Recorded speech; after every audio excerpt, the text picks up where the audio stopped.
George, as a publisher, and I've managed technology at a large publisher, and I've had Frankenstein of vendors in our core system, so every time we want to do a site change, it is like moving the Titanic.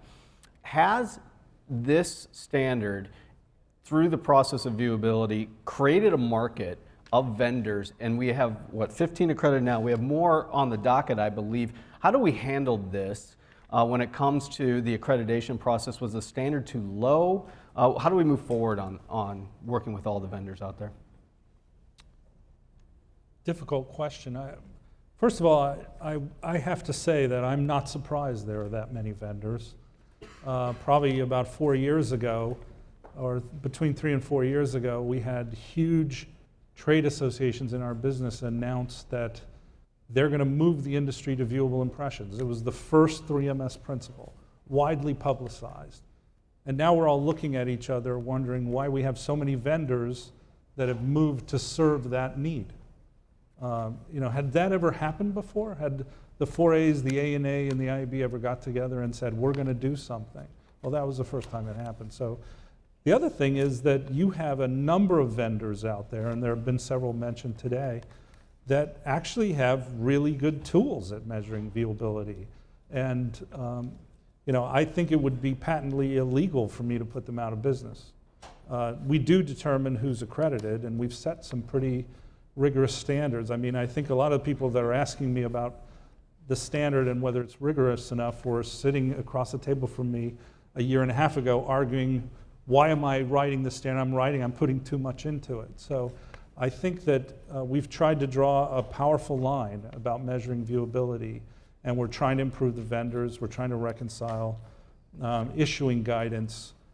I believe these vendors are going to get naturally sorted out. You just heard Dan Murphy talk about how he selected a vendor. Everybody has to go through similar selection techniques, and I think the marketplace, it's difficult to hear, but there's a natural process that's going to occur in the market to create the vendors that are going to rise to the top, not based on their viewability decision quality, but about all the other things they deliver around that.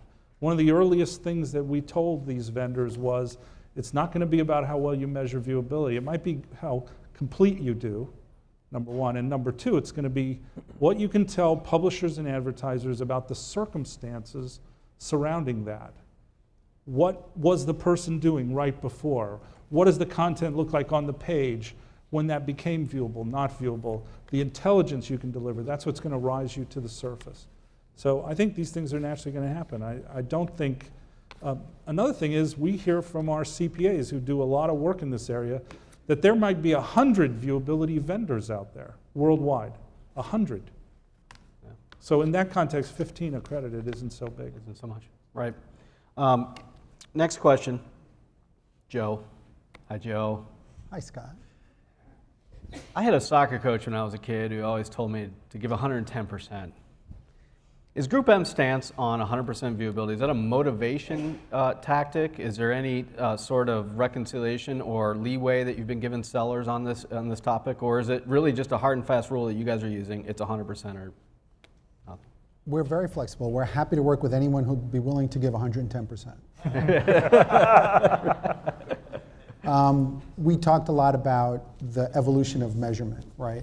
So if you look at our standard, there are some things that we have partners that can measure right now, that have built it into their UI, that are working on building it into their publisher side UI. We're happy to share logins and data. We want to do this together. So most of what we're talking about is imminently available to us as a measurement tool. Some of the elements might be a little more aspirational, and we recognize that. Our digital investment team is currently engaged in over 200 publisher conversations, talking about when, where, how we're gonna start in cases where we haven't yet. But in fact, there have been some cases, but really Q1 2015 is really going to be the onboarding of the major effort of buying against viewable impressions in GroupM. So for the most part, we do expect to hold our negotiations and achieve our objectives based on our published standard. Like I said, there are some things you talk about an audible impression count. So right now there's no way to measure PC sound. On the device. On the device. I'm sorry, device sound. Good point. I'm old. PC. Device sound. So it's hard to hold a publisher responsible for sound on for the device when there's no way to measure that. So obviously we wouldn't hold a publisher responsible for that. But as we come to the table with the ability to measure with, there's a huge difference between what you do, George, and what we do, right? We don't have to worry about being fair to tech vendors. We're going to choose a small, the 15 is crazy. We don't need 15 accredited vendors.